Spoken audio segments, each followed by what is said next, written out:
for joining us tonight, and welcome to AccuWeather Prime.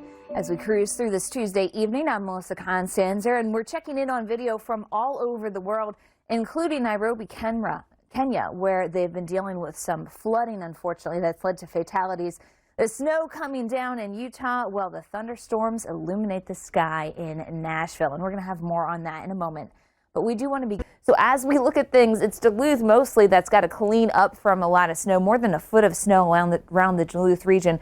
And they're still getting a few flurries as the last of the storm system moves out, but it will be a bit breezy. So that's going to slow down that process a little bit for the cleanup there. And that's why the color of your morning commute is red there, along with Tallahassee, which gets the showers, the thunderstorms, rain still sticking around there. So we're looking at a wet time. And Savannah, Georgia also could have some of the showers and thunderstorms for the morning hours.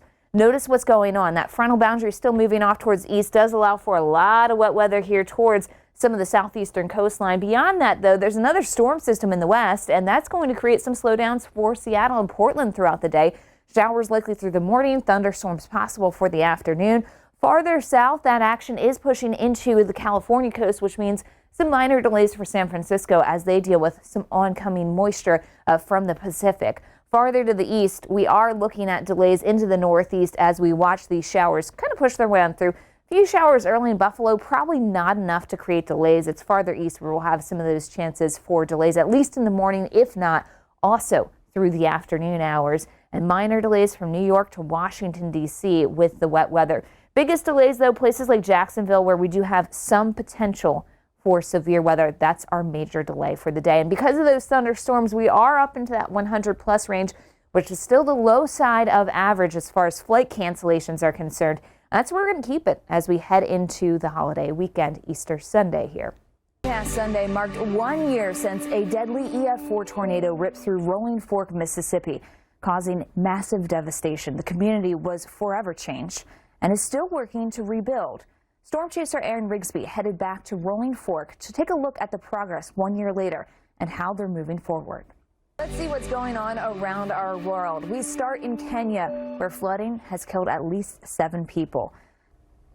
Well, of course, we want to take you through the week and into the weekend. During the late week, we are finding a slightly cooler air pattern hanging around the Great Lakes as the warming trend begins farther to the south. But the bigger story will be as one storm system's departing, the action is coming into the west. So for California, we're just gearing up because by the time we get into Saturday, there's a low hanging off offshore, and that's going to allow for showers and wet weather, especially into Southern California. We could be talking a few inches of rain possible in some spots, so it will be wet there. Meanwhile, as we work our way into Easter Sunday, the rain continues through California, but farther east, we're getting some of those showers elsewhere, and it's warm and dry through a lot of the south. So depending on where you are, you might. The storm system that brought all the snow to the Midwest and the plains is now leaving with some rain for the Northeast. It's not going to be a lot of activity either, certainly not a washout of a day. We'll just see a few showers out there in some locations, off and on rain. You'll want the umbrellas, but you won't need them every second of the day.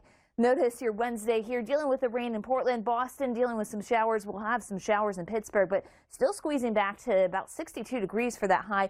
Buffalo, if we see any showers, it's very early in the morning hours, just a few sprinkles. And then the storm system starts to become more of a player as we go into Wednesday night through Thursday. Why? There's a low pressure system cutting across the southeast, and that's going to move up this boundary. It's going to enhance a lot of the rainfall, and unfortunately in some areas, we'll be talking about inches of rain. It's going to be a pretty sharp cutoff. So for some of the big East Coast cities like New York, Philadelphia, Washington, D.C., will be very close to that line.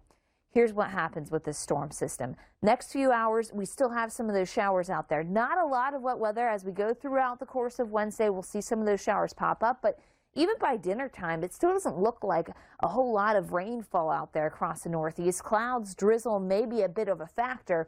But then we await because this boundary is kind of hung up on the East Coast and it doesn't want to go anywhere. For Wednesday night, we deal with more rain. There's that low coming northward and it brings in a lot of heavy rainfall across the Northeast.